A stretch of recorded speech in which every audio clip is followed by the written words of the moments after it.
Saudara-saudari terkasih, salam jumpa kembali dalam serial Belajar Mudah Alkitab.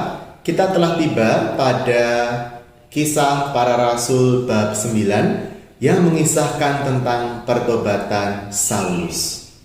Saudara-saudari yang terkasih, mari kita baca beberapa ayat pertama dari Kisah bab 9 ini.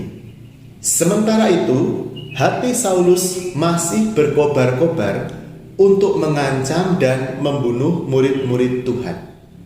Ia menghadap imam besar dan meminta surat kuasa untuk dibawa kepada rumah-rumah ibadat Yahudi di Damsyik, supaya jika ia menemukan laki-laki atau perempuan yang mengikuti jalan Tuhan, ia dapat menangkap mereka dan membawa mereka ke Yerusalem. Dalam perjalanannya ke Damsyik, ketika ia sudah dekat kota itu, tiba-tiba cahaya memancar dari langit mengelilingi dia. Ia rebah ke tanah dan mendengar suara yang berkata kepadanya, "Saulus, Saulus, mengapa engkau menganiaya aku?" Jawab Saulus, "Siapa engkau, Tuhan?" Katanya, "Akulah Yesus yang kau aniaya itu. Tetapi bangunlah dan pergilah ke dalam kota, di sana akan dikatakan kepadamu apa yang harus kau perbuat."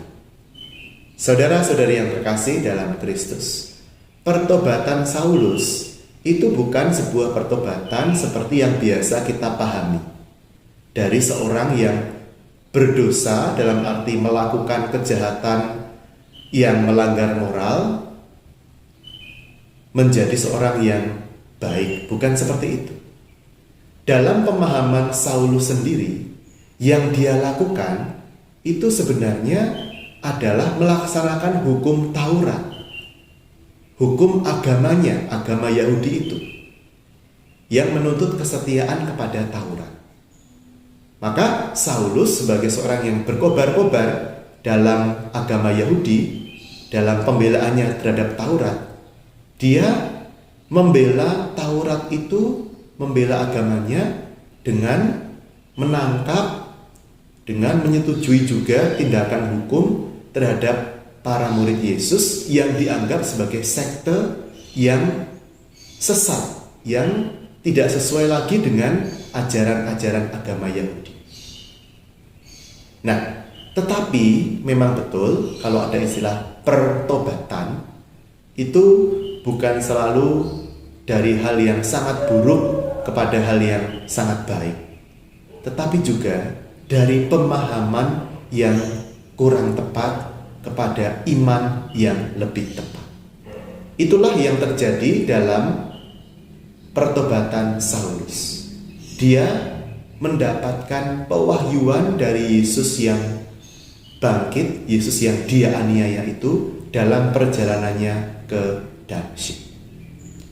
Saudara-saudari yang terkasih dalam Kristus, kita pun perlu mengalami juga pertobatan pemikiran.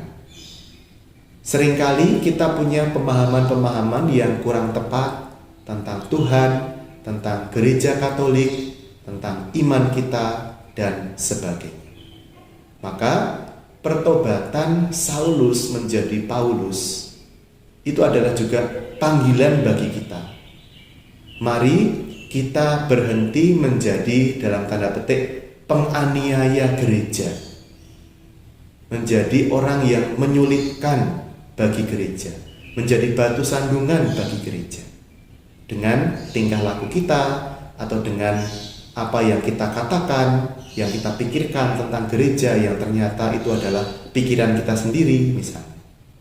Semoga rahmat Tuhan menyertai kita dalam pertobatan hati kita, perubahan pola pikir kita menjadi lebih selaras dengan kehendak Tuhan dan apa yang diajarkan oleh gereja Katolik.